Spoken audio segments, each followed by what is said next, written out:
is here.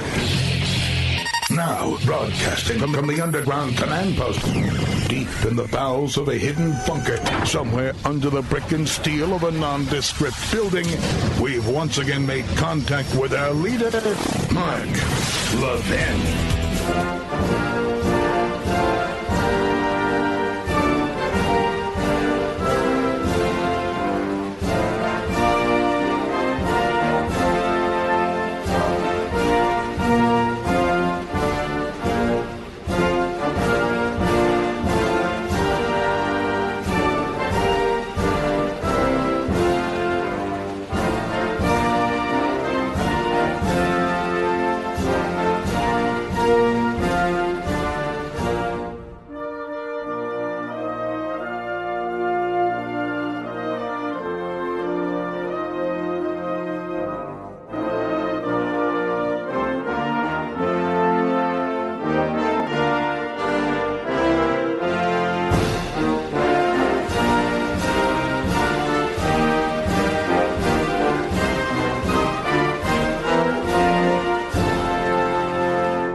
America, Mark Levin here. Our number, 877-381-3811, 877-381-3811. Now, there's a lot to get into tonight, from the release of these tapes to so much more, but I want to start with the Mexican cartel murdering 2 American citizens. What are we going to do about this? All talk, no action? They murdered 2 American citizens. Now, if they get away with this without any kind of violent retribution from us, this is going to happen more often, not just in Mexico, but all over the world. All over the world.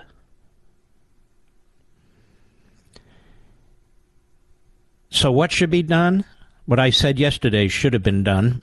A statement by the President of the United States and a warning that if any American citizens are harmed, there will be a military response within 24 hours.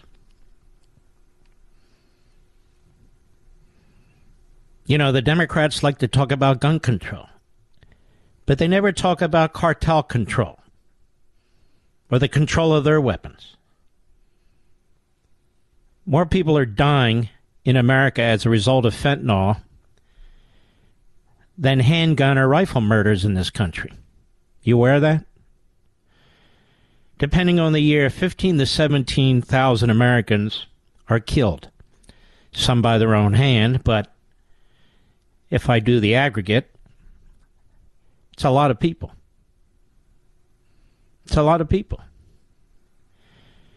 On the other hand, 100,000 or more are killed as a result of fentanyl. And now they kidnap American citizens, murder 2 of them. One of them apparently is receiving treatment for injuries. We're supposed to believe this was some kind of a mistake. They had North Carolina tags on their car. I just want to point this out, that this administration must do something, and we need to stop listening to the appeasers, the fakes and the frauds who always want us to stand down. We shouldn't stand down. We should stand up. And these cartels now have entrenched themselves in every metropolitan area in this country and in every state. And it has spread like a cancer under this administration, under the Biden administration. And this is going to affect this country for decades to come. Decades to come. And while you have these Democrat mayors and city councils tying the hands of law enforcement, slashing their budgets, these left-wing judges who are allowing these murderers to walk the streets, recidivists everywhere. While that's taking place, the barbarians, their numbers are increasing in our country. So exactly the wrong thing is happening. Exactly the wrong thing.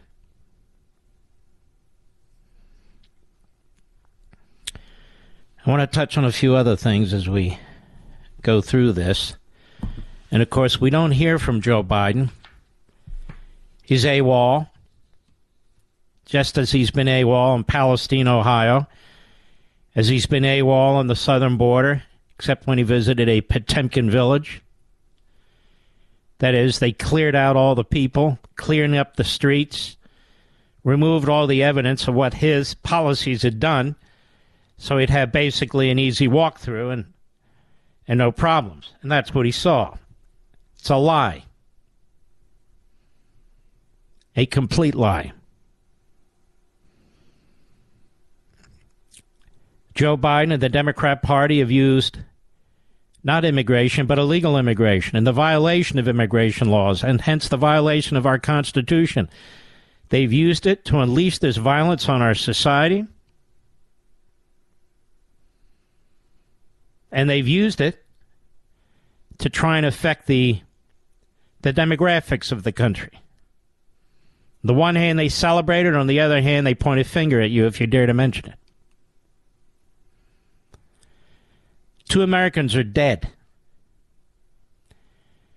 And it turns out that Americans are being constantly kidnapped south of the border. I note somebody sent to me a link to Eric Erickson's site where he tweeted out, he did the numbers. I believe it was last year, approximately 600 Americans were kidnapped in one way or another, in one degree or another, south of the border in Mexico. And by the way, Americans are being murdered. These aren't the only 2. A young doctor was murdered a few weeks back. His body was found rolled up in a rug or a carpet or something. I don't remember. These things are happening. We have a narco state south of the border. These people were less than a mile over the border. And they were trying to get medical treatment or cheaper prescription drugs and so forth and so on. A mistake, but it ought not be a fatal mistake. You know where ISIS learned a lot of its tactics for torturing and killing people? From the Mexican drug cartels. Decapitation, hanging people from bridges, gruesome torture, burning people alive, slowly cutting off limbs, finger digits, and so forth, fingers, rather. They learned this from the drug cartels, south of the border.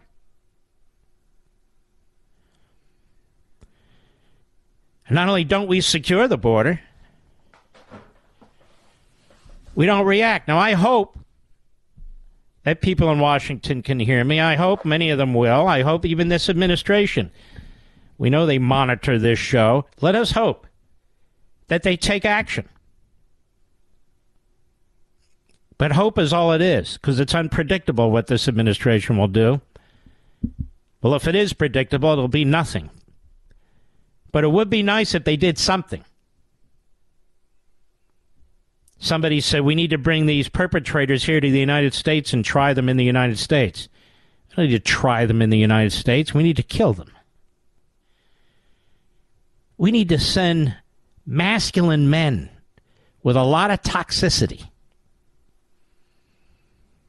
to track down these cowards and kill them. Because this is war. It's war on American citizens, and I'm sick and tired of it. Where we play Marcus at Queensberry rules while they're pulling out pistols and rifles and machine guns and machetes. It's enough already. What do you think Theodore Roosevelt would have done? What do you think Calvin Coolidge would have done? What do you think Dwight Eisenhower would have done? or Nixon, Reagan, Trump. What do you think John Kennedy would have done? Truman. They would have done something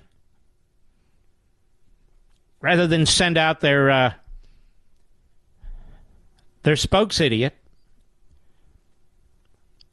with her garbled words. I mean, if you're not prepared to protect American citizens from this sort of thing, you don't deserve to be president. You don't deserve to be anywhere near Washington, D.C.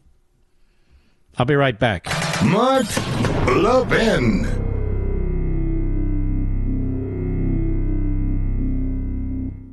I want to tell you about something to help you protect your retirement. People are worried about the economy because 2022 didn't go very well. For one thing, there's the crazy spending and debt created by Biden and the Democrats. That huge debt affects your savings, especially pensions, IRAs, and 401ks. It's one reason Americans get gold IRAs, to protect their hard-earned savings. Well, here's a company I trust to help you with a gold IRA, Augusta Precious Metals. What makes Augusta Precious Metals different? They'll tell you not to buy a gold IRA if it's not right for you. If you've saved $100,000 or more, say for your IRA or your 401k, sign up for a one-on-one web conference. To schedule, call 877-4-GOLD-IRA. That's 877-4-GOLD-IRA, 877-4-GOLD-IRA. If you have a financial professional, obviously talk to them before making an investment decision. Visit AugustaPreciousMetals.com and check out the risk disclosures as well.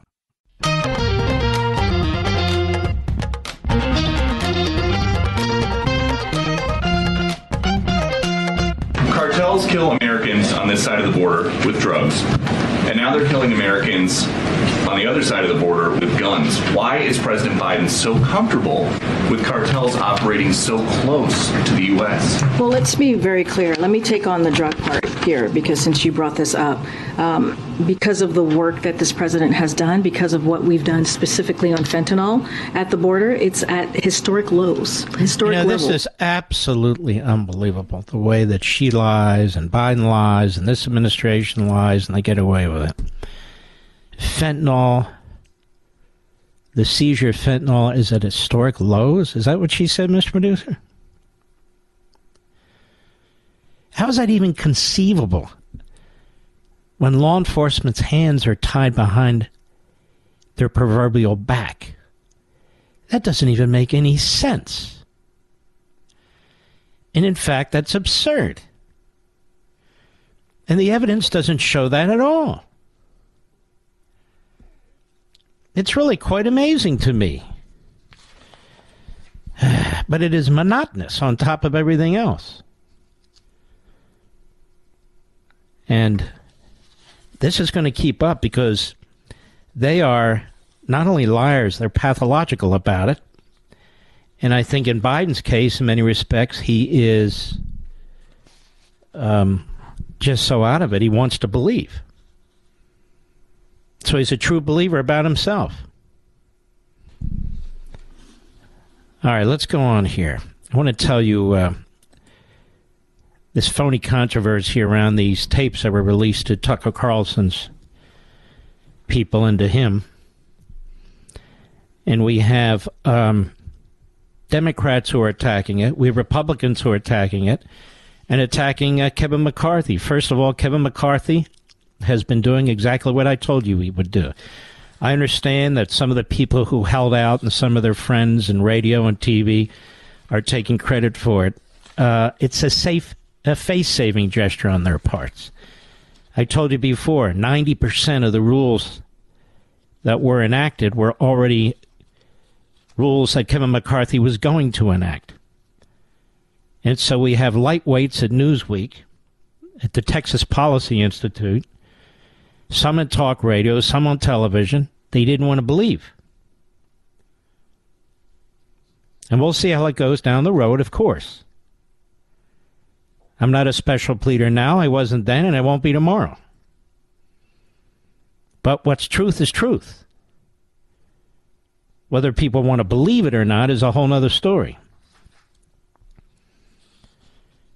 And so he releases the tapes to Fox, which is a news organization, to Tucker Carlson.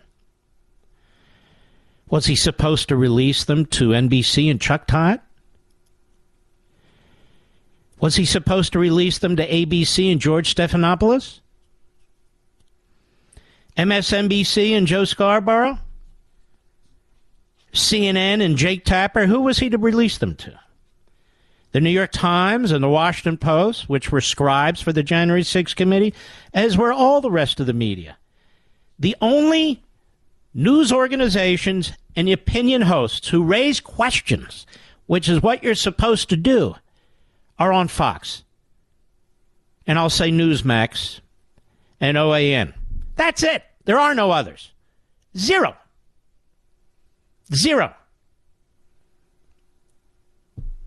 And so now they keep pounding Fox, and now they have Schumer. Remember, Schumer had a frontal assault on the First Amendment of the Constitution and free speech a few years back. He wanted to amend the Bill of Rights.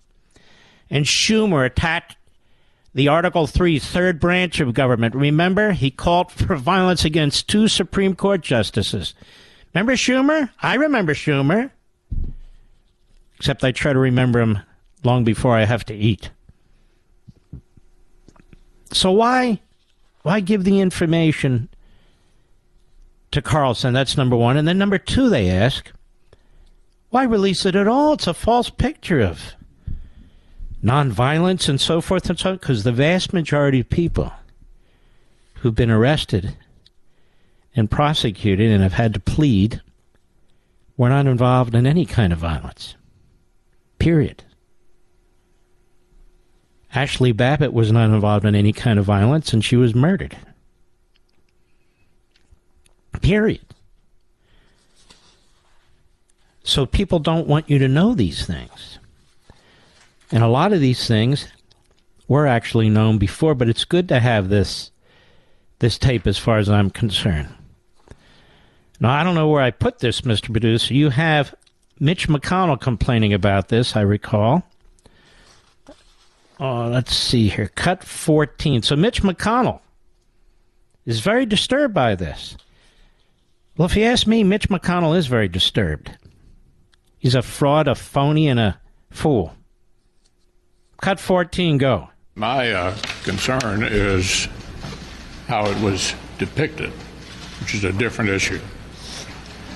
Clearly, the chief of the Capitol Police, in my view, correctly describes what most of us witnessed firsthand on January 6th. So that's my reaction to it. It was a mistake, in my view, for Fox News to depict this in a way that's completely at variance with what our chief law enforcement official here at the Capitol thinks. Well, somebody let down the security at that building. I don't know if it was the chief law enforcement official there, but I do know it was partly you, Mitch McConnell, and we still don't know. We still don't know about Mitch McConnell's responsibility for failing to secure that building. He has some responsibility. He did at the time. What the hell did he do? We still don't know. I'll be right back. I want to tell you about something to help you protect your retirement. People are worried about the economy because 2022 didn't go very well. For one thing, there's the crazy spending and debt created by Biden and the Democrats. That huge debt affects your savings, especially pensions, IRAs, and 401ks. It's one reason Americans get gold IRAs, to protect their hard-earned savings. Well, here's a company I trust to help you with a gold IRA, Augusta Precious Metals. What makes Augusta Precious Metals different? They'll tell you not to buy a gold IRA if it's not right for you. If you've saved $100,000 or more, say for your IRA or your 401k, sign up for a one-on-one web conference. To schedule, call 877-4-GOLD-IRA. That's 877-4-GOLD-IRA, 877-4-GOLD-IRA. If you have a financial professional, obviously talk to them before making an investment decision. Visit AugustaPreciousMetals.com and check out the risk disclosures as well. Mark Levin, the research arm of conservative media. Call in now, 877-381-3811. This will make sense in a few minutes. Ken Burns, you know, he's a filmmaker, typically on PBS, but other places too. And he creates an aura around himself the way Michael Beschloss used to, as some kind of historian, documentary type producer. But Ken Burns is a leftist. And this last documentary he did on basically FDR and the Jews was disgusting. And he left out, either wittingly or unwittingly, either way it's the same thing, significant evidence that the Democrat Party's great FDR, that academia's great FDR, and they really loved him because he was really the earliest Marxist, that he did so much to confront the Holocaust, did what he could. In some cases his hands were tied and so forth and so on. He did little and next to nothing. He did little and next to nothing. And I will prove it to you in a few months. But he did little and next to nothing for blacks too. And I will prove that to you in a few months. And he helped perpetuate racism, and I will prove that to you in a few months. The great FDR wasn't so great. Regardless of the best efforts of the left, the media, phony academia, and phony producers to demonstrate otherwise. And what is going on now is with this Marxist ideology, and that's what it is. That's what it is, whether you like to hear the word or not. Everything now is considered through, addressed through, processed through a soft Marxist ideology that can lead us into horrific places. Whether it's tax the rich, redistribute the wealth, and on and on and on.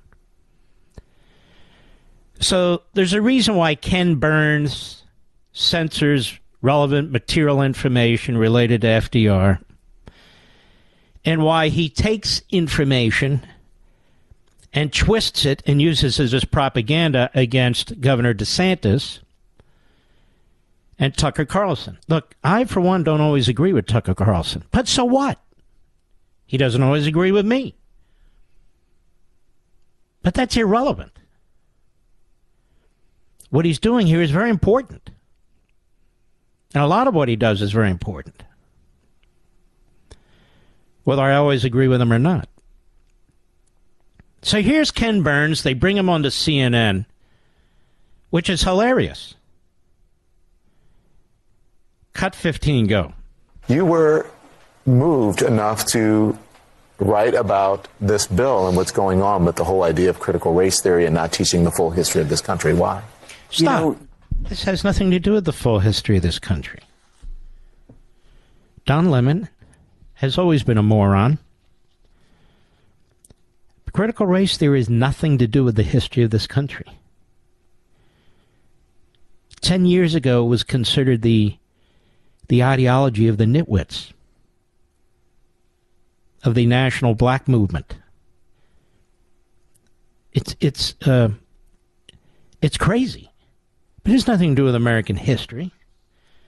In a few months, I will further demonstrate that, as I've already have in American Marxism. Go ahead. What makes America great is not the suppression of ideas or the pursuit of every corner of those ideas may lead us, or the facts.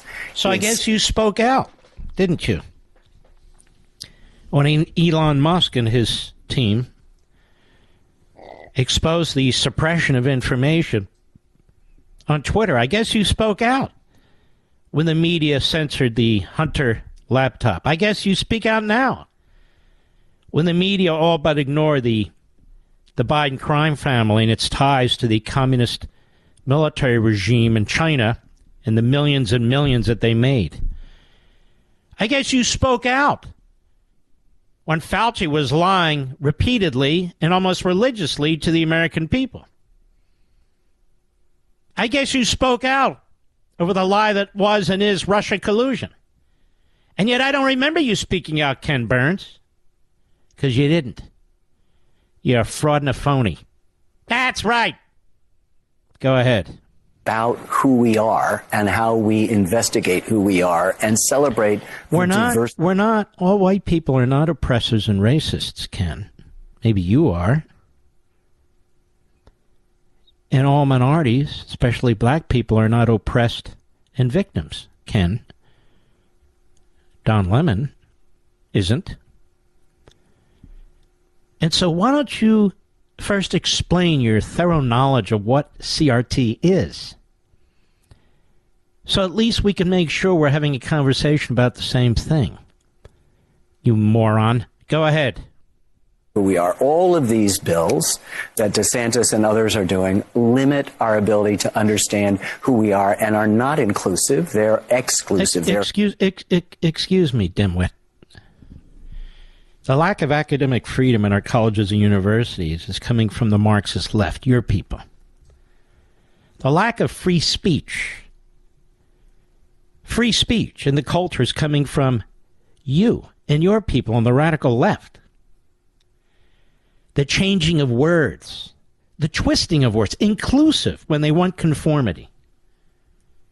Inclusive when they demand you use certain words that don't even make sense in certain contexts.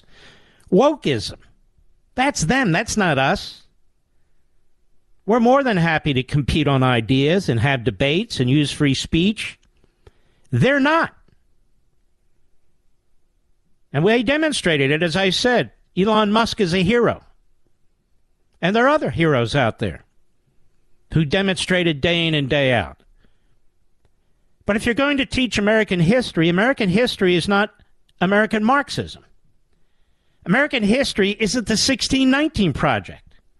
This clown should know that, with all these Pulitzer Prize-winning historians who are not all right-wingers, you know, coming together and condemning the 1619 Project and critical race theory as the crackpot ideology that it is.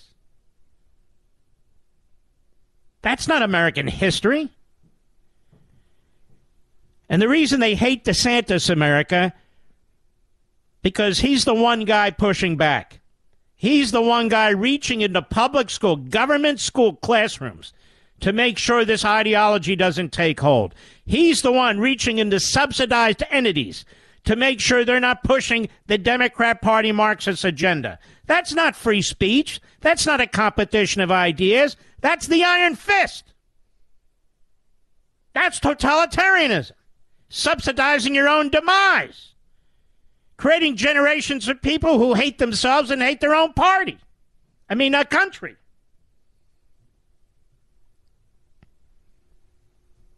Our history.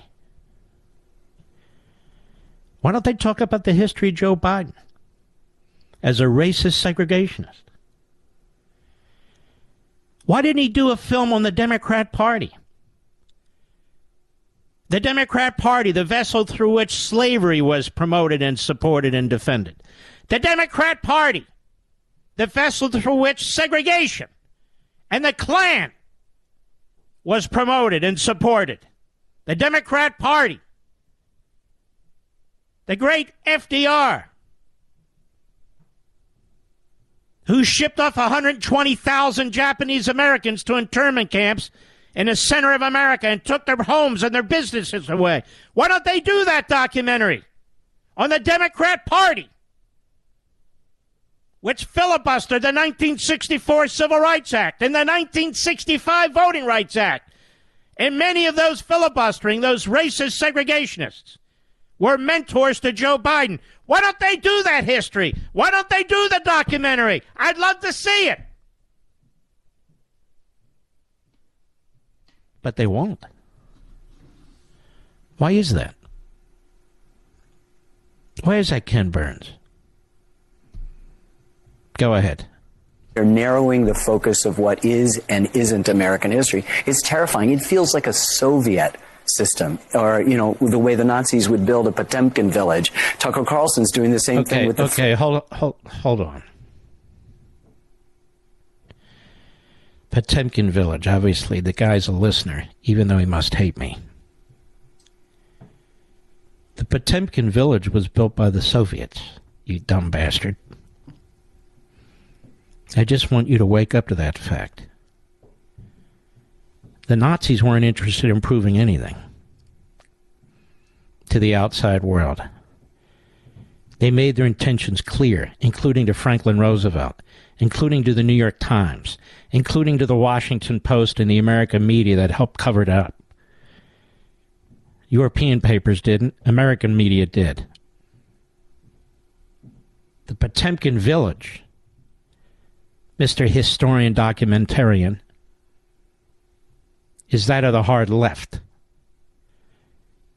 The Marxists, the Russians, the East Germans, the Poles under communism, the Potemkin village. They wanted to show you how fantastic communism was. So they built these fronts, these town fronts. That's all they were. And that's where they would take people to show them.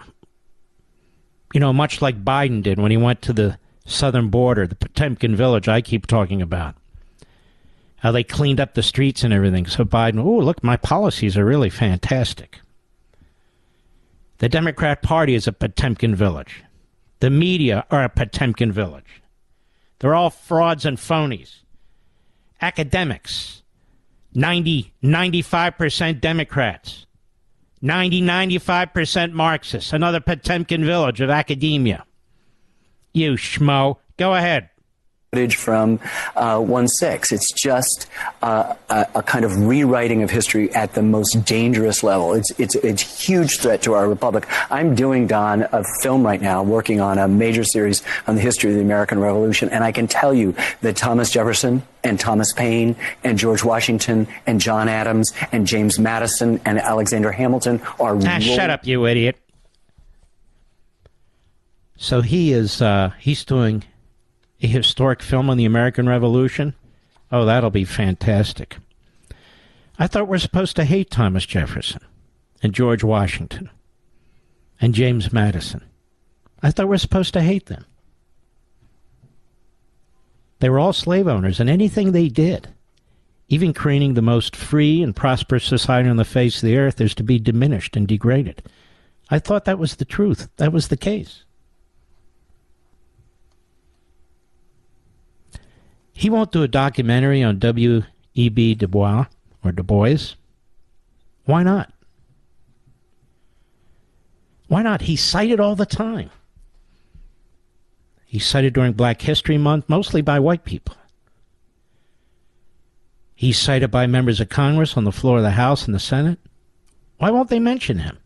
He was a Marxist who broke from the NAACP eventually near the end of his life. He was a big fan of Stalin's. And later he became buddies with Mao late in his life. And he's one of the great leaders, you see, that we're all supposed to look up to. According to CRT, and I don't have a problem with complete history. I have a problem with ideology dressed up as history. And this moron doesn't know the difference. He's doing a film now on Thomas Jefferson and George Washington and John Adams and Madison and Hamilton. And they'd be rolling in their graves. Why? Because they believe in critical race theory? Because they believe in sexualizing 5-year-olds? Because they believe in the destruction of private property rights and the Constitution and the Declaration? All of their babies? Is that why? You idiot. You are a true idiot. I'll be right back. Mark Levin.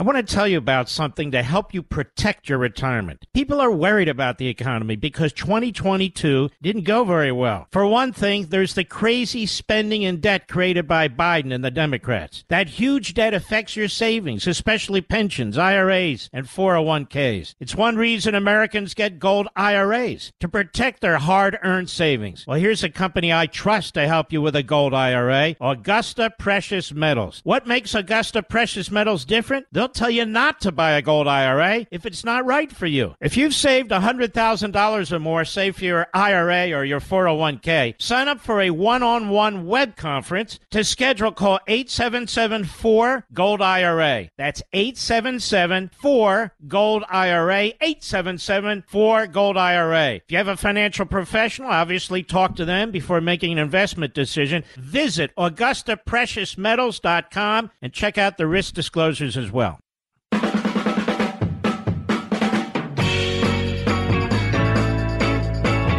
You know, I've been reading all this stuff on the litigation involving Dominion voting machines. I've been reading Mediocrite. I've been reading about experts who are appalled at what they're reading. And of course, this is the nature of litigation. Lawyers cherry pick stuff and they put it in their briefs. And it's really the trials that merit attention because so much of this is extraneous. But it does cause me to raise a question. Is there a reason why CNN and MSNBC and NBC and ABC and CBS and Mediocrite and the George Soros front group, Media Matters, and all the rest of it, is there a reason why they haven't inquired as to why other news organizations weren't sued by this company? Like NBC? They raised questions about voting machines even before the election. Or why certain Democrat members of Congress weren't sued. They raised questions about voting machines and voting software, including Dominion, before the election. Is there a reason why universities and colleges and their so-called experts haven't been sued as well for raising questions about it, or cyber experts raising questions about it? You know, the funny thing is, I don't believe I ever talked about it, certainly not much, because my focus, as you know, was on the Constitution and on how Democrat politicians were unconstitutionally changing their voting systems in order to help Biden and so forth. And I also remember before the election, the Democrats and the media were talking about the disappearance, the secret disappearance of mailboxes, particularly in Democrat and minority areas. Remember that one? And they were attacking the Postmaster General? But I do have to wonder about the politicization of this whole thing, about why these other media outlets haven't been sued, and why these other sources that were raising serious questions about voting machines weren't sued. If you're a plaintiff's lawyer, you throw a very broad blanket and create defendants everywhere. But that's not what happened here. That's not what happened here. Why is that? Now, if you're not even an intrepid journalist, just a very average or even below average IQ and some level of curiosity, you would look into this. No, I'm not talking to anybody. I'm not coordinating. I'm speaking for myself. I always speak for myself. Always. But that's my question. I raised it a few weeks ago, and I'm raising it again. Why weren't these other groups, these other news outlets sued? CNN itself. Why wasn't it sued? Why weren't other hosts sued at other networks and news platforms? To raise questions too. Why is that? I think we know why, don't we? We can certainly surmise, certainly draw our own conclusions. And why are these other news groups piling on? Many of them have been sued, and I noticed they settle very, very quickly with other litigants. Washington Post, New York Times, CNN, the rest of them. Why do they do that? I'll be right back. This segment of the podcast is exclusively sponsored by Pure Talk. Pure Talk offers great coverage and can save your family money on your wireless bill every single month. Go to puretalk.com to find the plan that's right for you. Thank you again for listening, and thank you so much for this sponsorship, Pure Talk. He's here. He's here. Now, broadcasting from the underground command post, deep in the bowels of a hidden bunker, somewhere under the brick and steel of a nondescript building, we've once again made contact with our leader, Mark Levin. Hello, America. Mark Levin here. Our number, 877-381-3811, 877-381-3811. Let's see here. Just give me a second. There it is, finally.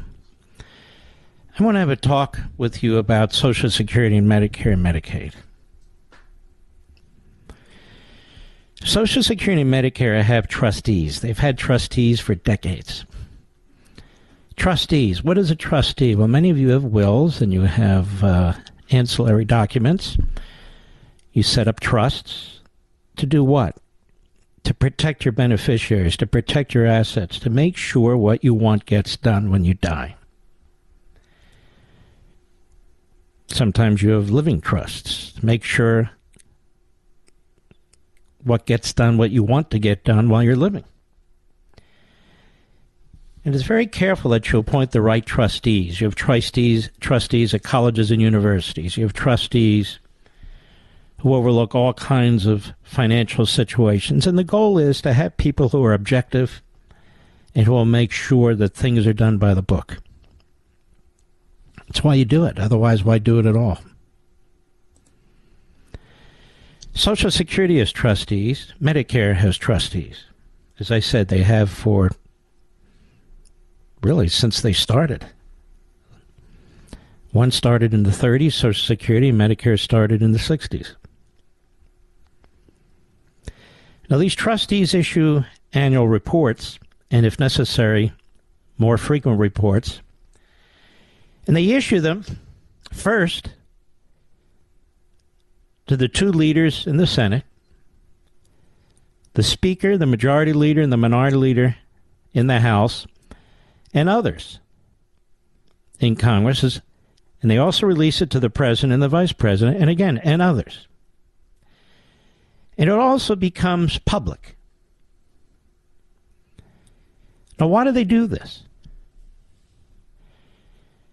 Why do they do it?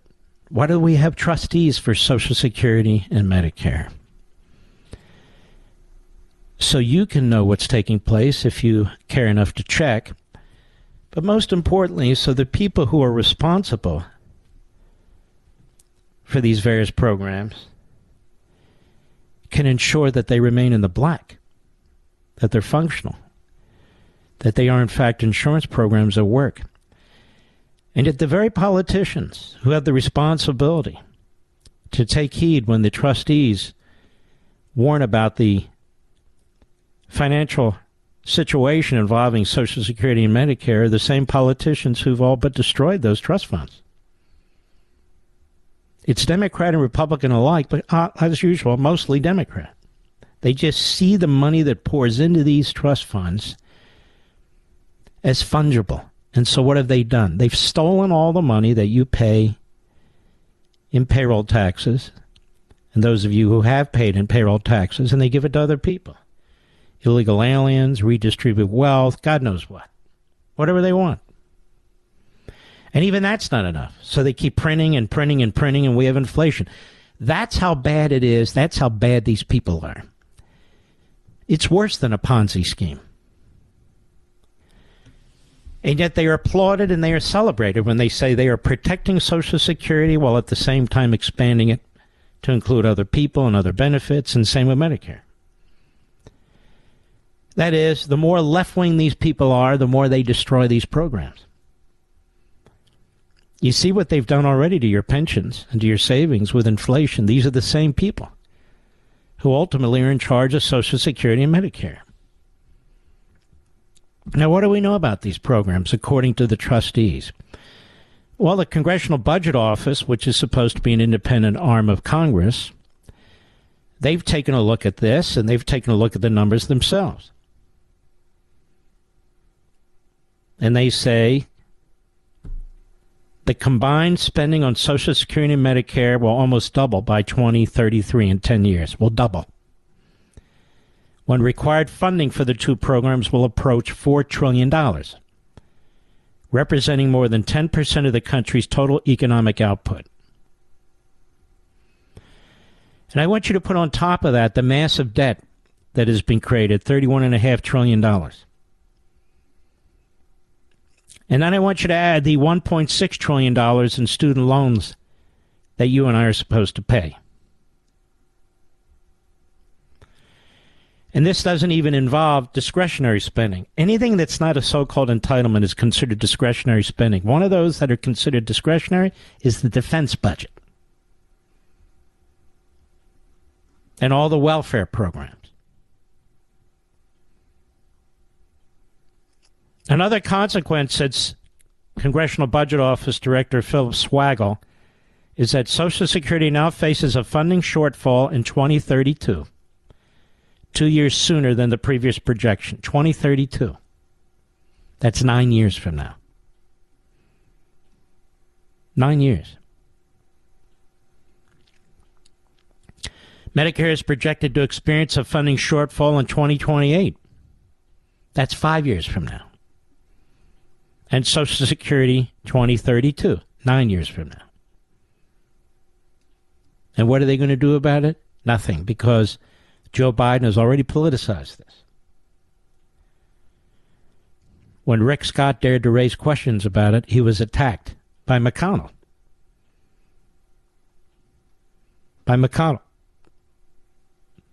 So Social Security spending will almost double from $1.2 trillion in fiscal 2022-23 to almost $2.4 trillion in 2033.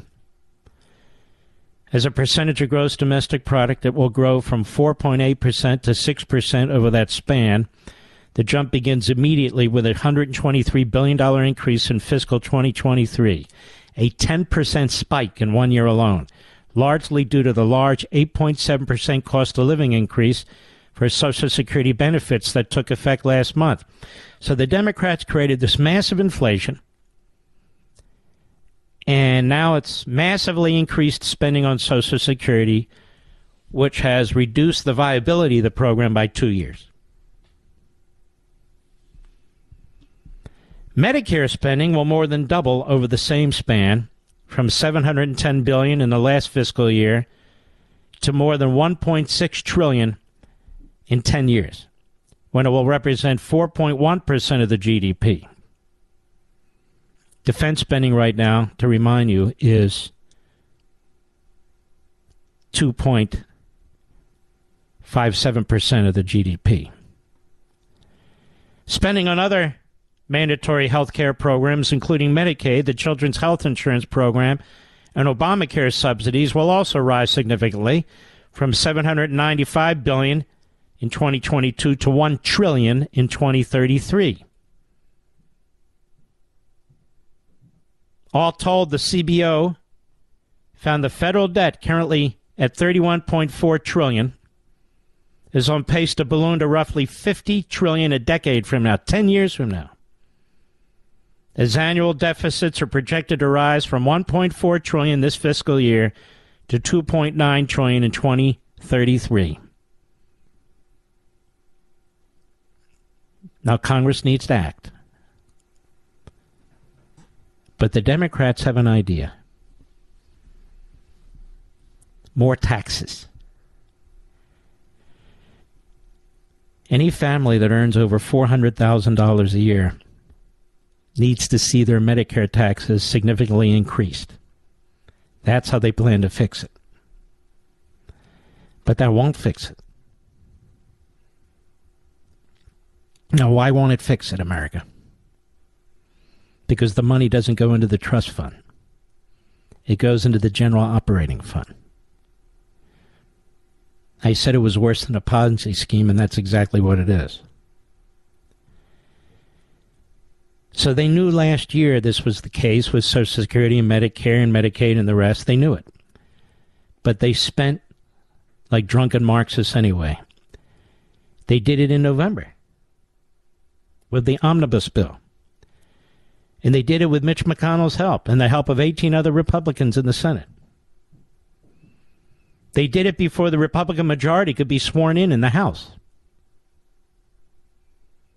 Now everything seems to be resting on the shoulders of the very thin Republican majority in the House. And with all due respect, they can do certain things, but they can't do everything. And a gun has been put to their heads because Biden says he's not cutting any spending in anything. In fact, he's massively increasing spending in his next budget proposal. The Republicans in the Senate already sold out to Schumer and Biden. They got nothing in return. They didn't even secure the border. And so it's going to be very difficult for the thinnest of majorities in the House, the Republicans, to hold the line. Not because of the conservatives, not because of the speaker, but because, you know, there's some rhinos among them. The Republicans have not proposed cutting Social Security and Medicare. There have been proposals on the table since I was a kid to increase the age for Social Security recipients and Medicare recipients, which wouldn't harm anybody today who's on it and wouldn't harm anybody who's on it in 10 years because they grandfather those folks in. That could be many of you. So if you're 55 and older, you're grandfathered in. But if it's not done, these programs will collapse. And it'll take a big chunk of the economy with it and millions of people for sure with it. But Biden won't do it. And the Democrats are attacking any effort. They just say, raise taxes, that'll fix it. Folks, we can extract every damn nickel you have. And we can't keep up with this debt. We just cannot. It's not possible. We create, give or take, $19 trillion in economic value every year. Some people think it's less, 18.4. We're talking about an on-budget debt of $31.4 trillion. Add in $1.6 trillion in student loan debt. And when you add in Social Security and Medicare debt, that is, these promised payments to people who are now and have paid into these systems, you're adding another $200 trillion. So they're talking about taxing people over $400,000. This isn't even going to be a drop of a drop of a drop in a lake. To use their favorite word, this is a systemic issue now. And they know it. But the Democrats will not even allow it to be discussed. And they're going to go right back with their Marxist pablum about tax the rich. Because they know they can win elections saying that. That works. When you're for the people, and I say this sarcastically, and you're Marxist in your ideology, you pretend to be moderate, and you're pretending to save the very people who you're destroying. Save the very programs that you have destroyed and continue to destroy. They stole almost $1 trillion out of Medicare for Obamacare, folks. They took another $300 billion out of Medicare for this omnibus bill, folks. That's what they do. Because they don't believe that there's any need for budget discipline. Charles Payne talks about modern monetary policy. This has been talked about a lot. And it's simply this, a Ponzi scheme. That is, that a government can print as much money as it wants, create as big a debt as it wants. So what? It just owes itself. And by owing itself, it doesn't have to pay it back. Now, of course, you have to be a lunatic. You have to be certifiably insane to think that. Because the laws of economics know no boundaries. They don't care about federal government, state government, printing presses, digital, doesn't matter. If you create too much money, it becomes worthless. Some of you are too young, but some of us aren't. If you don't know this, I want you to go online, use your preferred search engine, and look up the Weimar Republic in Germany and ask about the economic conditions. Ask about inflation. Or more modern times, talk to somebody who fled Venezuela and is now in the United States. Ask them if people can eat, if there's any form of sustenance in a country that destroys its currency. Ask. We have real live people. Barely live, but they manage to live. They'll give you the answer. And that is where the Democrat Party is taking us. And people like Mitch McConnell and other Republics. This is where they're taking us. Now, when it comes to Medicare, 5 years isn't that long away, is it?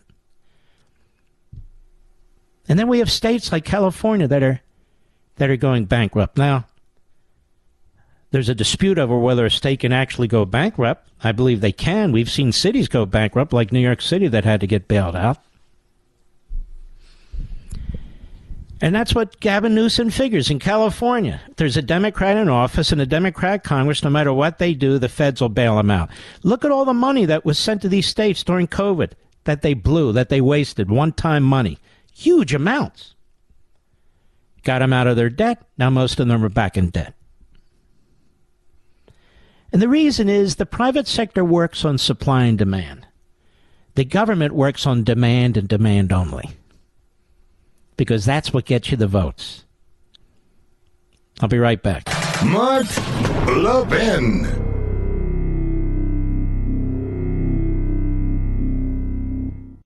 Did you know Pure Talk saves the average family over $900 a year when you switch from Verizon, AT&T, or T-Mobile? That's right, save $900 a year on your wireless bill and still enjoy ultra-fast 5G service. You can get unlimited talk, text, and plenty of data for just $30 a month. And Pure Talk is so sure you're going to love their service, they're backing it up with a 100% money-back guarantee. So instead of paying a fortune to woke corporations like Verizon, AT&T, or T-Mobile every month, cut your bill in half with Pure Talk, my cell phone company. And then start enjoying the perks, like a U.S. customer service team that will make your switch easy, supporting a company that is veteran-owned and shares your values, and that has you covered with a money-back guarantee. Go to puretalk.com and enter promo code Levin Podcast. That's Levin Podcast to save 50% off your first month. That's puretalk.com, promo code Levin Podcast, Levin Podcast. Pure Talk is simply smarter wireless. Restrictions apply. See site for details. I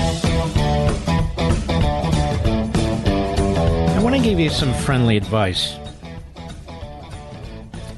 on how I live my life with what's going on with the economy here in Congress and the government. You can ignore it completely or not. I want the people in this audience, I want you to survive whatever comes. Whether people mock you or not, you saw what happened during the pandemic. You saw how quickly tyranny devoured liberty. You see what's happening with the supply chain, how fast that breaks down. Government is now involved in everything, and government is incompetent and corrupt. You should always have a little gold. I do. Preferably gold coins, so you can use them either way. As a coin or as gold. You can never go wrong. I'm not saying, sell your house for gold. I'm just saying you should always have some. You should always have some tangible things, maybe jewelry, gemstones, diamonds, the best you can reasonably afford without going under. Things you can take with you if you need to. And always a stash of food that might last 30 days and so forth. That's what I do. Did you know Pure Talk saves the average family over $900 a year when you switch from Verizon, AT&T, or T-Mobile? That's right, save $900 a year on your wireless bill and still enjoy ultra-fast 5G service. You can get unlimited talk, text, and plenty of data for just $30 a month. And Pure Talk is so sure you're going to love their service, they're backing it up with a 100% money-back guarantee. So instead of paying a fortune to woke corporations like Verizon, AT&T, or T-Mobile every month, cut your bill in half with Pure Talk, my cell phone company. And then start enjoying the perks, like a U.S. customer service team that will make your switch easy, supporting a company that is veteran-owned and shares your values, and that has you covered with a money-back guarantee. Go to puretalk.com and enter promo code Levin Podcast. That's Levin Podcast to save 50% off your first month. That's puretalk.com, promo code Levin Podcast, Levin Podcast. Pure Talk is simply smarter wireless. Restrictions apply. See site for details. Mark Levin, the thunder on the right. Call in now, 877-381-3811. Monica Showalter at the American Thinker has a very important piece in there. Some of you will remember the photograph that helped result in our withdrawal from the Vietnam War, leaving the South Vietnamese to fend for themselves, which was horrific. And some of you are too young to remember or even care, which is unfortunate. And in addition to this, there was Walter Cronkite who lied about the Tet Offensive. The Tet Offensive was a massive effort by the North Vietnamese and Viet Cong that was brutally but successfully put down by U.S. soldiers and the South Vietnamese. But that's not how Walter Cronkite reported it. Nonetheless, Monica Showalter writes, another Pulitzer Prize discredited as propaganda, she writes in the American Thinker. Remember all that political hay the far left and its media made during the Vietnam War about the wickedness of America's South Vietnamese ally and the importance of abandoning that country to the communists? Here's the Pulitzer Prize-winning AP photo that was supposed to prick our consciences and make us turn against that so-called immoral war against the communist takeover. And it's the picture, excuse me, of South Vietnamese police captain Ong Ngoc Loan coldly executing Viet Cong captain Ong Van Lem. There's no doubt about it. The photo's hard to look at, she writes. It's crude, rough, wartime justice. The film is even harder to look at. It ran on the front page of the New York Times, cropped from the original, to fill the space and make its impact even more immediate.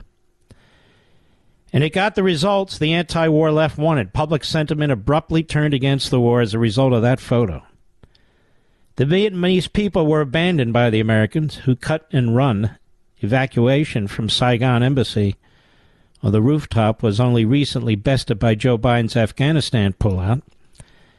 And after that, the re-education camps rolled in, the boat people launched into the high seas, and the killing fields at Cambodia began. Jane Fonda must have been so proud of herself. Just one problem. The context was missing. And that context mattered. The guy who got shot, who went by the name Baylop, was a death squad psychopath in the Viet Cong who had just gotten done massacring 34 innocent people. According to Groovy History, from January to September 1968, North Vietnamese forces launched a coordinated series of attacks on more than 100 cities and towns in South Vietnam. Proof American forces had failed to quash the guerrilla combats. Death squads made their way through the cities, killing anyone who wasn't joining the revolution. Oh, anyone who wasn't joining the revolution. Well, at least in that respect, sounds familiar. Captured in a building in the Cha Lon quarter of Saigon, Nguyen Van Lem was a member of the Viet Cong whose downfall began in the Tet Offensive. Allegedly, Lem was arrested for cutting the throats of South Vietnamese Lieutenant Colonel Nguyen Truan, his wife, their 6 children, and the officer's 80-year-old mother. That's 11 people right there. On top of that, he was leading a Viet Cong team whose whole deal was taking out members of the national police and their families. At the time of his death, Lem should have been considered a prisoner of war under the Geneva Convention, but because he was dressed in civilian clothing and he wasn't carrying a firearm, he was technically seen as an illegal combatant, in other words, a terrorist. During the Tet Offensive, Lem was on a bloodthirsty tear through Saigon. He may have looked boyish in that photo, but he had the heart of a killer. The photo shows him handcuffed and in civilian clothing, but he was operating a death squad that killed 34.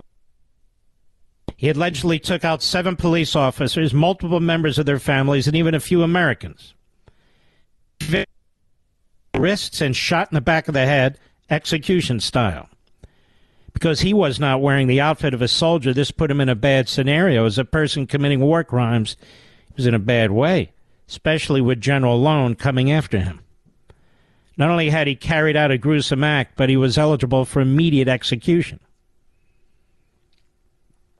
Wikipedia, of all places, notes that maybe this didn't happen the way these facts say it happened. A leftist professor quoted on Wikipedia. Well, I don't need to waste my time with Wikipedia. They pushed a revisionist history. Now, the Daily Mail found an admiral in the U.S. Navy who was a tiny sole survivor of that very massacre of 34. Was a little Vietnamese boy at the time who watched as this psychopath shot civilian after civilian, including his entire family. He survived by playing dead and eventually made his way to America to become an American citizen, joining the U.S. Navy, and he rose to the rank of admiral. According to the Daily Mail, Bay Lop, the subject in the photo, had been executed in Saigon after carrying out the mass murder of Hoan Nguyen's father, South Vietnamese Lieutenant Colonel Nguyen Truan, along with officer's wife, mother, 6 children, 5 boys, 1 girl. Now, this admiral, Hoan Nguyen, managed to survive despite being shot 3 times through the arm, the thigh, and the skull. The youngster stayed with his mother's dead body for 2 hours following the cold-blooded murder, according to military.com. When night fell, he then escaped, managing to avoid the communist guerrillas, and went to live with his uncle, a colonel in the South Vietnamese Air Force. There's no disputing the facts of what happened to him, which pretty well puts paid to the nutty leftist professor's claims, and there's no excusing the behavior of the anti-war left, which used this child's family murder to sell the first great bug-out of America and its allies for the purpose of spreading communism. The press, which acted pretty much in the same dishonest manner as it does today, was amazingly dishonest in its presentation of its narrative, particularly at the editorial level. Now we learn that a brave survivor exists from that terrible incident, and the badness of America suddenly wasn't so bad. The bad guy, in fact, was the communist Viet Cong captain. Was a mass murder not at all different from the Las Vegas spray shooter. The press got away with on that one. And it serves as a reminder that pictures can be distorted and manipulated. And they always are. While the photographer Eddie Adams was blameless, as he was just for doing his job, the way the photo was presented by broadcasters and newspaper editors was not. This is one sorry incident that got away with the left. They showered their Pulitzers and watched the protests begin. Horrendous, right? Now, these are the same people condemning Fox and Carlson for running film of some of what took place on January 6th. Isn't that amazing? They have no room to complain about anything. None. I'll be right back. Mark Levin.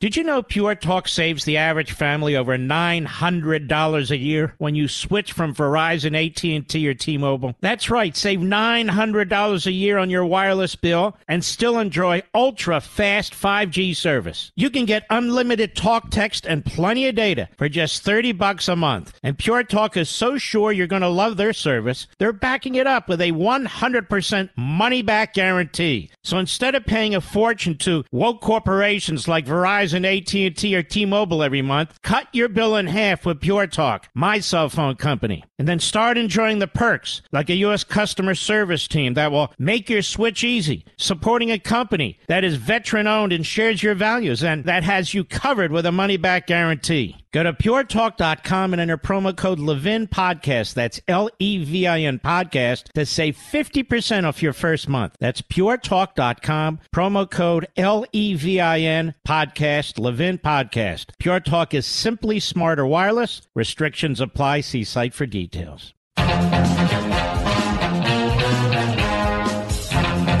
America's Governor Ron DeSantis gave his State of the State speech today. There's a few pieces of it I'd like you to hear. Let's start. Cut 18, go. We've also delivered for all Floridians much-needed economic relief. Due to the excessive spending and printing of money by the federal government, Americans are living through the worst period of sustained inflation in decades. We've worked together to reduce the pain of inflation by enacting over $1 billion in tax relief in this current year's budget and by slashing tolls by 50% for Florida commuters for this calendar year. That will save some families more than $1,000. Thank you, legislature, for stepping up for our consumers. Cut 19, go. Florida has provided the strongest protections for medical freedom during the coronavirus pandemic of any state in the country. We have prohibited COVID shot mandates in schools. We have banned vaccine passports, and we have protected Floridians from losing their jobs due to their personal decision about whether to take or not take the COVID jab. We're joined here by Dr. Tim Boyette. He's a radiologist, and his job at a hospital in the Panhandle was saved due to the actions of the legislature to provide protections for all Floridians. No Floridian should have to choose between a job they need and a shot they don't want. Cut 20, go. We must continue our momentum with K-12 education by increasing teacher salaries, enacting a teacher's Bill of Rights, providing paycheck protection for teachers, expanding school choice, and fortifying parents' rights. Our schools must deliver a good education, not a political indoctrination.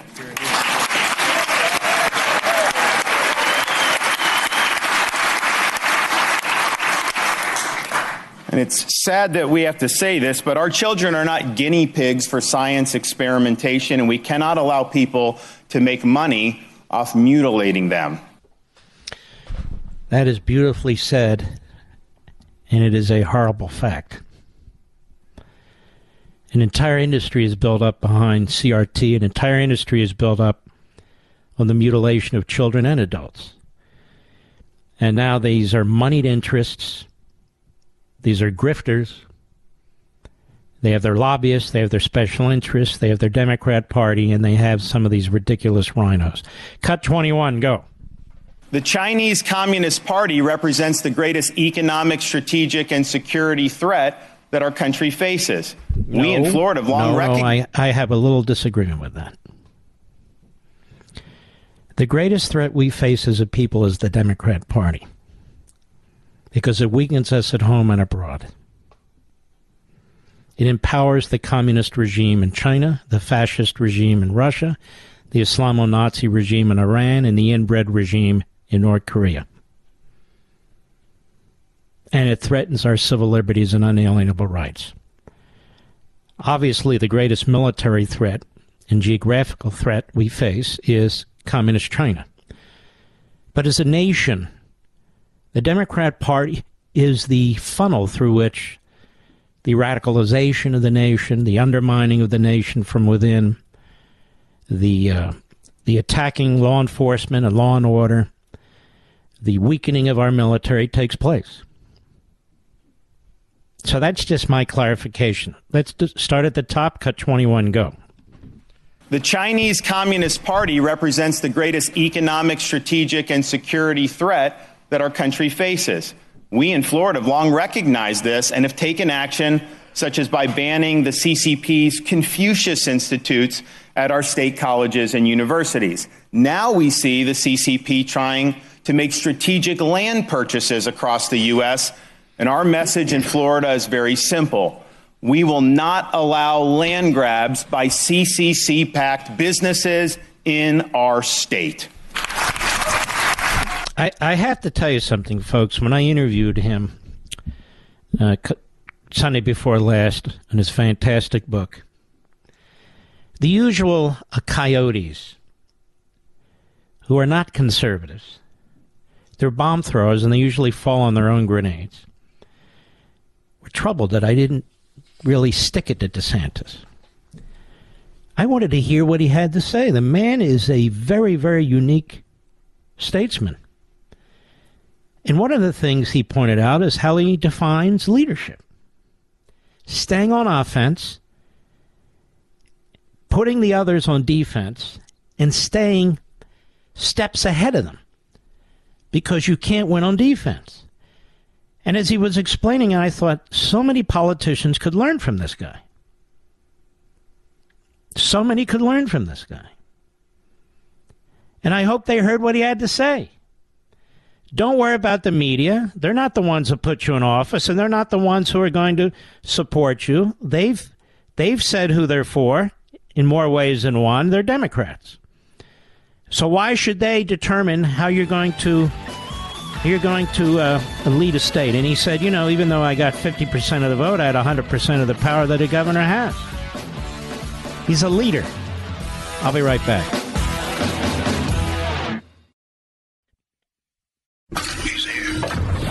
He's here. Now, broadcasting from the underground command post, deep in the bowels of a hidden bunker, somewhere under the brick and steel of a nondescript building, we've once again made contact with our leader, Mark Levin. Hello, America. Mark Levin here. Our number, 877-381-3811, 877-381-3811. The Federal Aviation Administration is a crucially critical operation. I mean, at every airport in the country, you know what it does. It's got its own tower, and it's in charge of landings and takeoffs and taxiing, and basically they're very, very important traffic cops. And they're there to ensure planes don't crash into each other, whether taxiing or flying, and which particular part of the airport they should land on, which runway they should take off, and on and on and on. You get it. And we're told that only the federal government can do this. It's interesting. In some countries, the private sector does it. But we're told only the federal government can do it because only if you're an employee of the federal government will you do this correctly. And only if it's managed by the federal government will it be managed correctly. And so there it is. Now, if you're going to nominate somebody to be in charge of this all-important agency, to ensure that people don't die in the air or on taxing or some other tragedy, you nominate somebody who knows what the hell they're doing.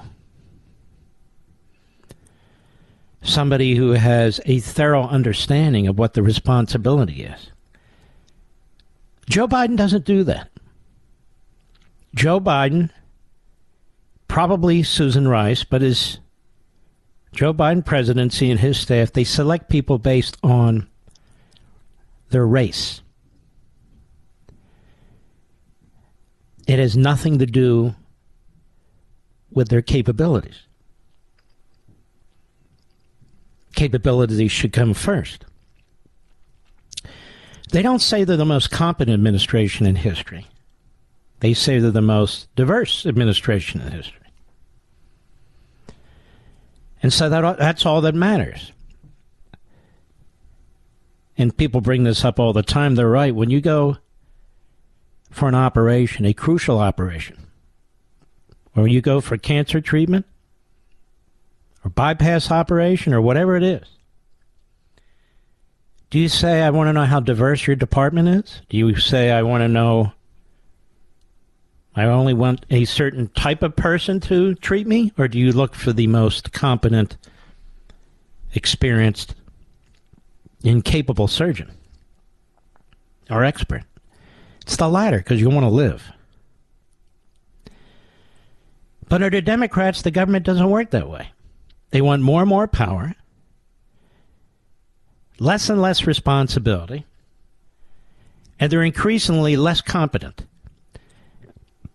Now, they won't even skip this ideological obsession when it comes to nominating somebody to run the Federal Aviation Administration, let alone the Department of Transportation, but the Federal Aviation Administration.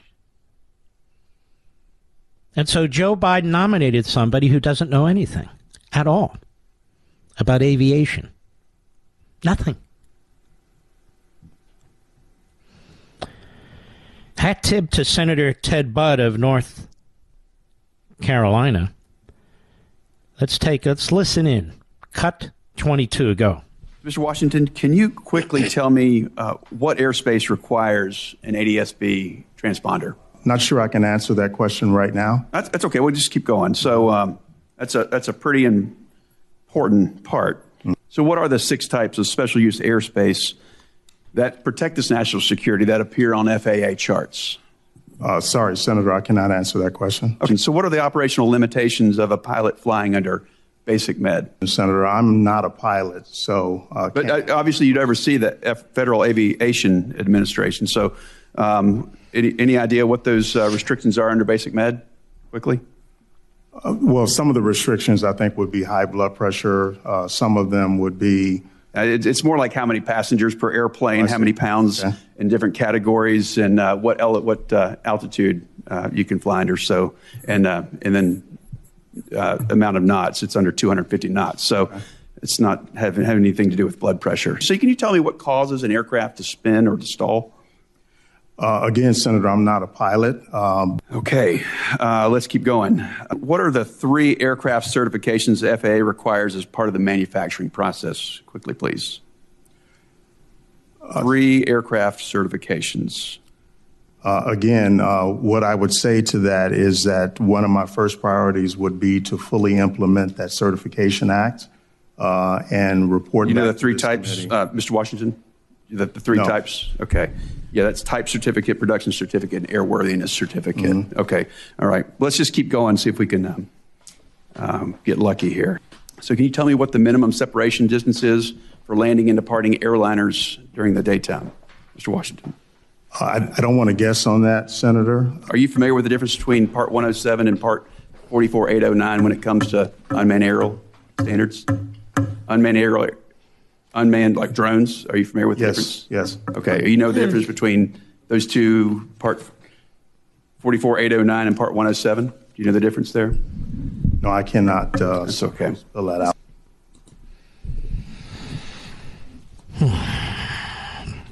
That is humiliating to Joe Biden to put somebody up like this. He's treating it as one of his ambassadorships, isn't he? And yet, while most of us have no idea what they're talking about, we know enough to know that this guy has no idea what he's being asked. He has no idea whatsoever. So why was he chosen? You know why he was chosen. Because the Democrat Party and the Biden administration in particular puts its racist agenda, its CRT agenda, its DEI, ESG agenda, its equity agenda ahead of safety for millions and millions of passengers who fly on airlines. Remember last hour I said, and I said it quickly, and I meant to say it quickly, what I do put aside a little gold, put aside some gems, put aside some food. I don't even think my wife knows I have this. It's in the closet for 30 or 60 days. You know, the special packages of food. And we have a new sponsor on that too, by the way, coming up. But I'm just saying that is what I do, because I don't believe this government is capable of stopping itself. Of stopping itself. Because they're doing it to us. The Democrat Party hates this country. And when I say hates this country, I mean hates you. Unless you're all in with them, unless you have some benefit to inure to them, they hate you. Unless you side with them. Why would you pick a guy like this to run the FAA? Is there a single senator that will vote for him? I suspect almost all the Democrats will. Will any Republican vote for a guy like this? Do they fly on airplanes? I mean, literally, folks, is this the best person we can get who's a Democrat to run the FAA? This is the best? I mean, it's really shocking. I'll be right back. Mark Levin.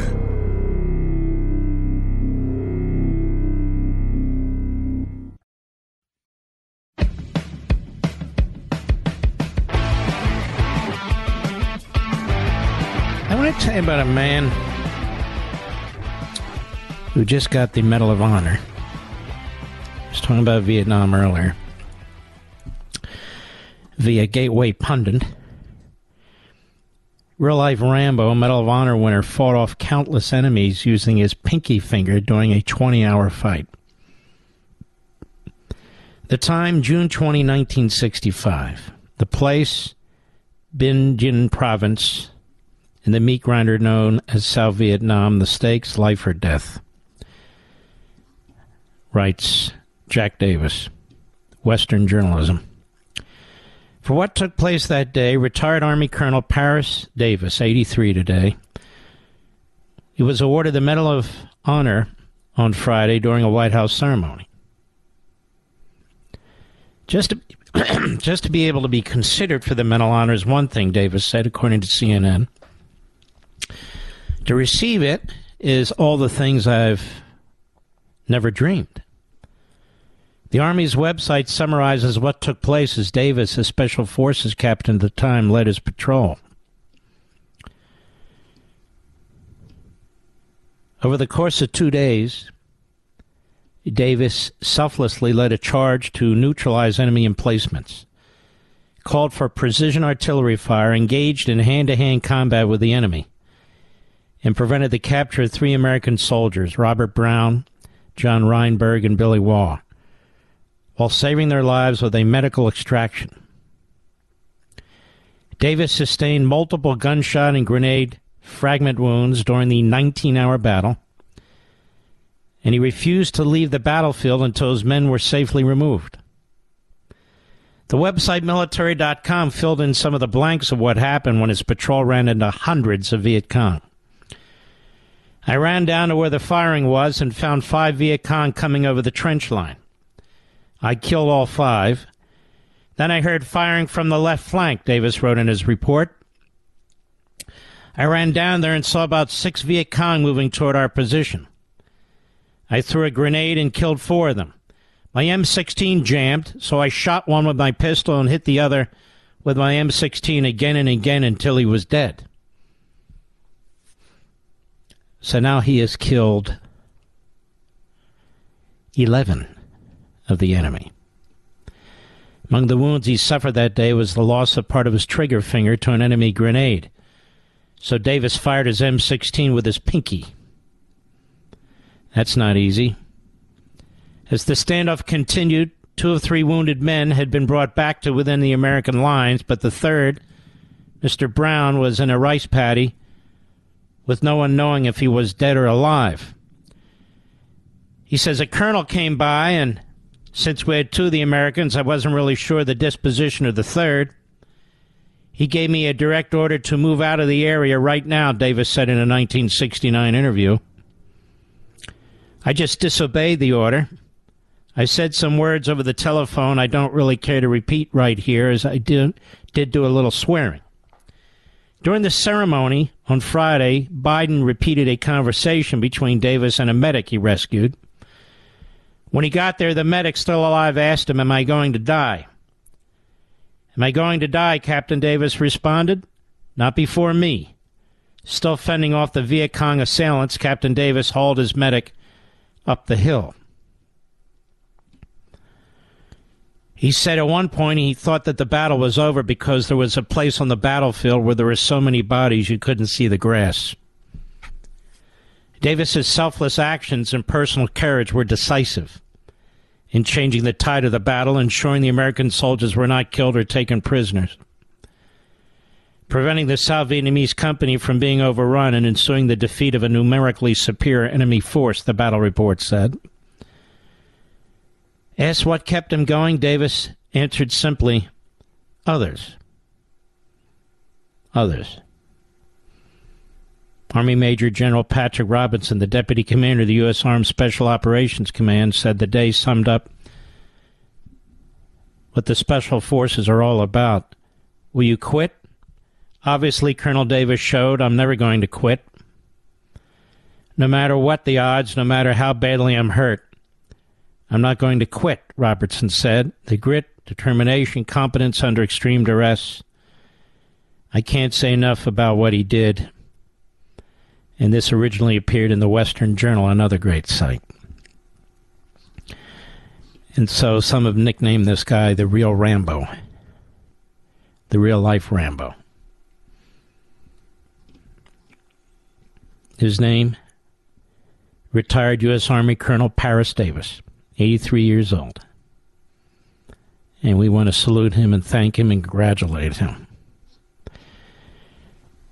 I guess the second gentleman would say this man has too much masculine toxicity.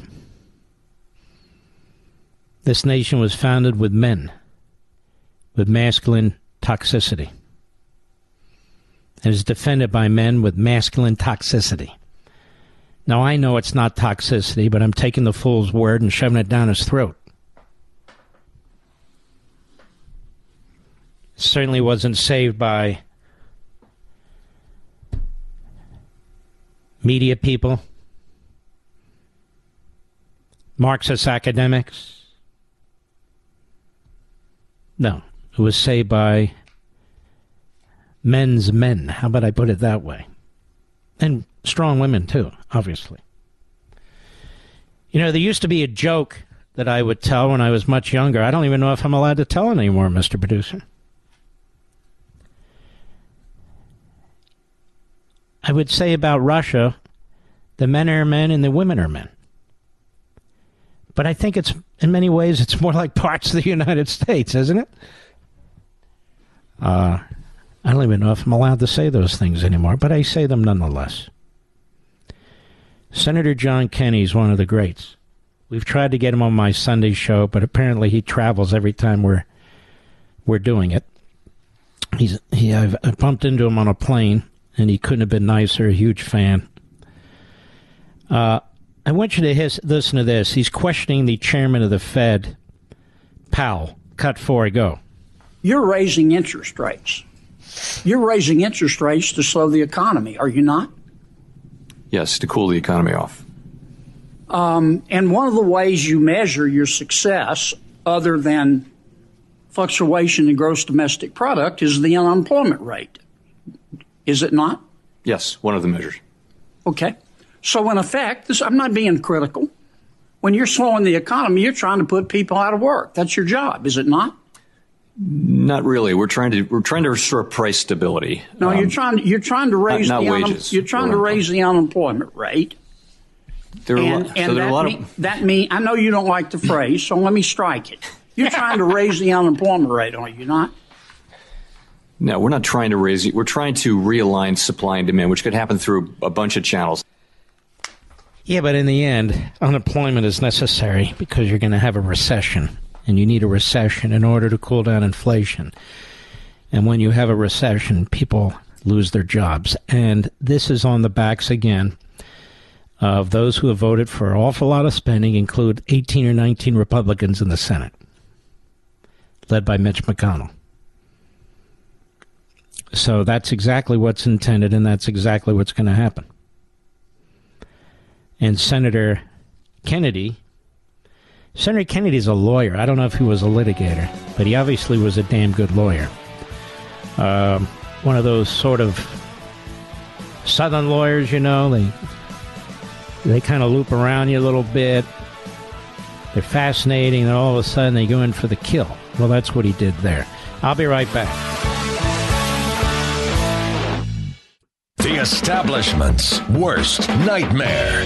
Mark Levin. Call in now. 877-381-3811. Kevin McCarthy goes on offense, forcing Senate Democrats into tough votes. This is from The Hill. Alexander Bolton. No, not the creepy Bolton. Alexander Bolton, who might be creepy. I just don't know who he is.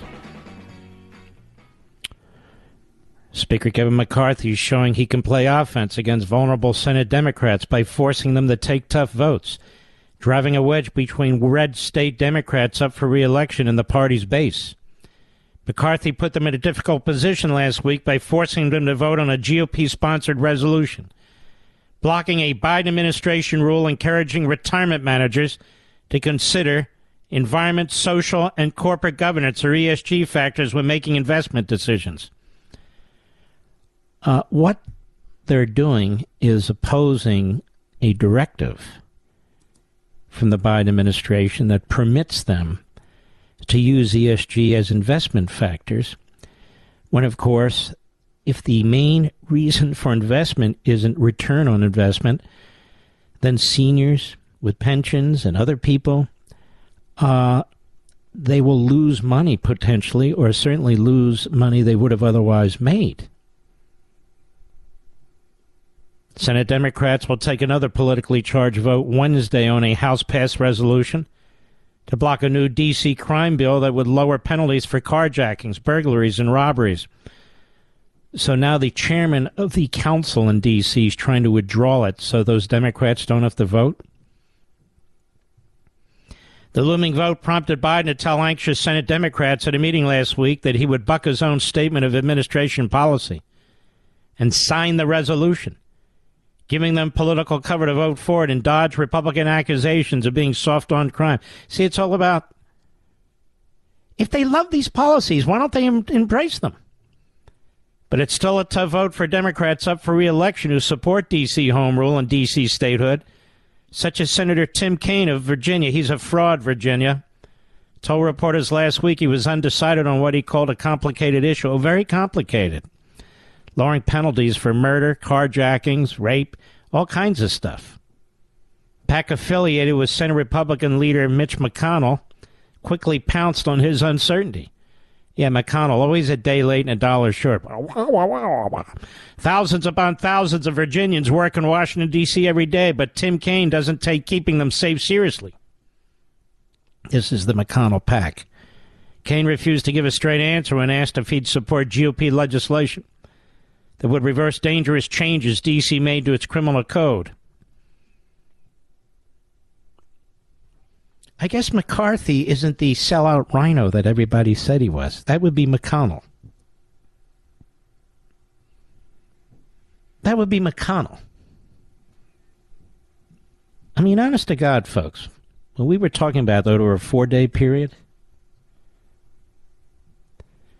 and I told you I knew already the negotiations that had taken place up to that point, and that 90% of these rules were already slated to be put in place, that you didn't need the, well, I'll be kind, you didn't need the opponents who are now patting themselves on the back. And so are 90% of the conservative media who threw in with them. We were right, weren't we? Oh, yeah, we were right. It was your pressure that did this. No, it wasn't. It simply was not. But again, it's early yet. Let's see how things play out. I call them as I see them. I'm not a special pleader for anybody. But I try and give you what I know and the truth every single time. These other guys, they think they're playing to the base. I don't do that stuff. We are the base. There's no need to play to ourselves. We are the base. You, me. He holds one of 23 Democrat seats, does Kane, up for re-election next year. Senator Tommy Tuberville said McCarthy is helping Senate Republicans put Senate Democrats on the defensive. And what is McConnell doing? He's attacking Fox, and so forth. The House got off to a great start. They're doing their job. They're helping us, said Tuberville. It's calling people out. The environmental, social, corporate governance bill last week. This week, the crime bill here in D.C. It's obviously good votes for us, said Tuberville. And McCarthy's pressure campaign on Senate Democrats is part of an intensifying battle with Senate Majority Leader Charles Schumer, who tries to highlight what he calls MAGA extremism in the House wherever possible. Why don't you shut up, you MAGA extremist, you maggot? MAGA extremism, okay, for now on, the MAGA Democrats. Maggot. Senator John Cornyn. An advisor to the Senate Republican leadership said McCarthy is defining important differences between the... Here you have the Speaker of the House on the Republican House of Representatives putting the Senate Democrats on the block. Where's McCarthy? Where's McConnell? Where's Cornyn? Where's Thune? Hi, I'm John Thune. You like my haircut? I think it demonstrates the different policy choices depending on who would be in charge, says Cornyn after the 2024 election. So I think a little definition is helpful. Well, you're really a man of profound words. Let's see here. After the Office of Management and Budget called it a clear example of how the District of Columbia continues to be denied true self-governance and why it deserves statehood, 173 House Democrats voted against the resolution. This could become an issue in the Arizona Senate race next year. Representative Ruben Galileo. This guy, Galileo, is a nut, a radical kook. And he's going to challenge Senator Kyrsten Sinema if she runs for a second term. He was one of the Democrats who voted to uphold the D.C. crime bill. I guess none of them have been mugged. I'm just saying. Why would you vote to uphold this radical attack on law and order in D.C.? Well, I believe in self-government. They're not a state. I believe in human sanctity. The House resolution nullifying the D.C. crime bill has even split Democrat progressives. Patty Murray and Ben Ray Lujan, New Mexico, are two progressive Democrats who say they will vote for it, even though they both also support granting statehood to the District of Columbia.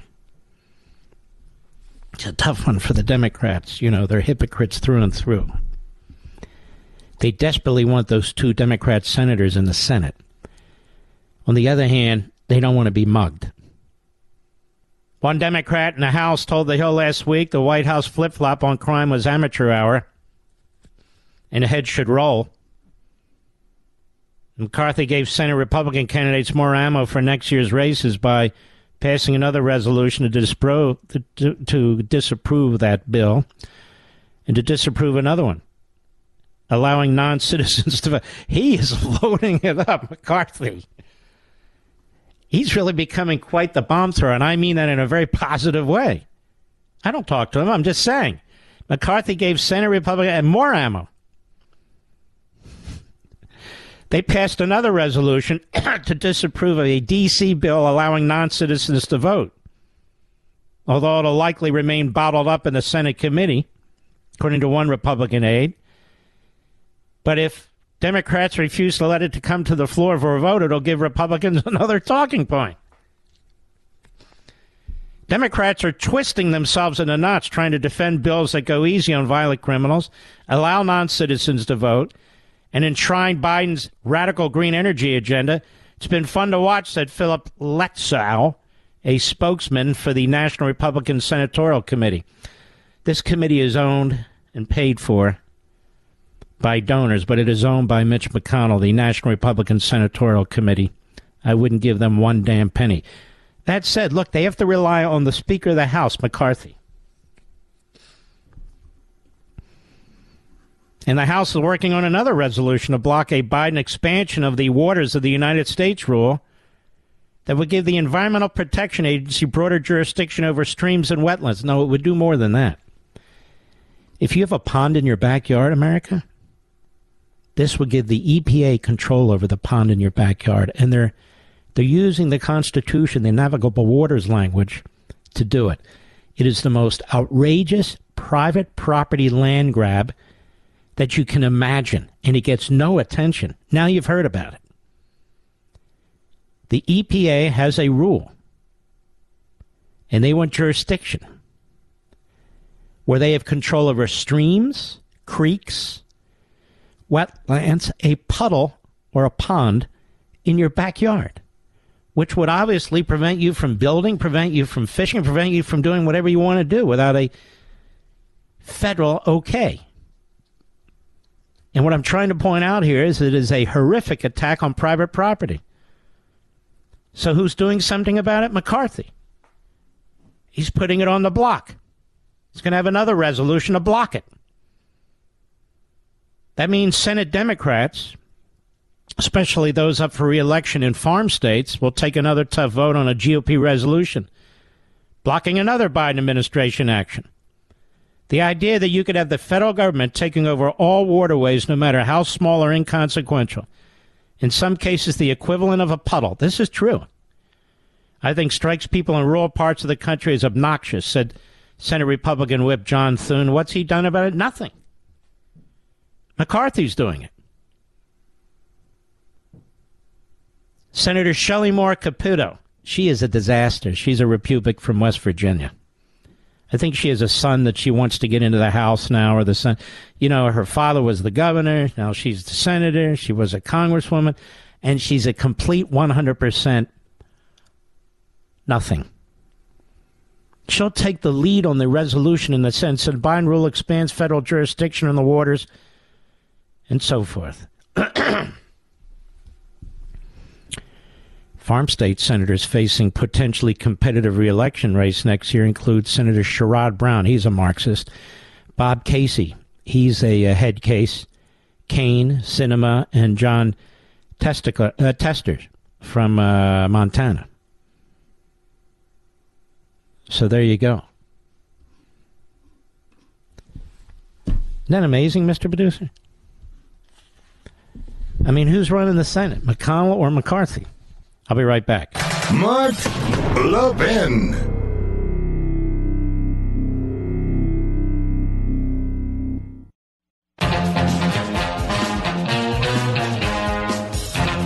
Where did this show go?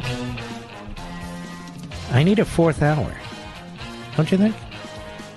Fifth hour. Should be the Jerry Lewis of conservative talk radio, don't you think? Have you noticed that the same people who didn't want anything to do with the video from Capitol Hill then demanded it and now said it should never have been released? Have you noticed the Democrats, to a man, a woman, to a transitioner, said the same thing? Have you noticed that the Republicans, led by Mitch McConnell and his ilk, were also upset about the release of the tapes to Fox? And of course, Mitch has never accounted for his lack of action, and I guess he never will, as he counts on Kevin McCarthy to handle the re-election of senators. Very strange indeed. Ladies and gentlemen, we salute our armed forces, police officers, firefighters, and emergency personnel. We salute our truckers. Thank you. We salute the men and women, the freedom fighters in Taiwan and Ukraine. And most of all, I thank you, the greatest, smartest audiences of audiences. I'm blessed to have you here, And I want to see you here tomorrow so we can do it again.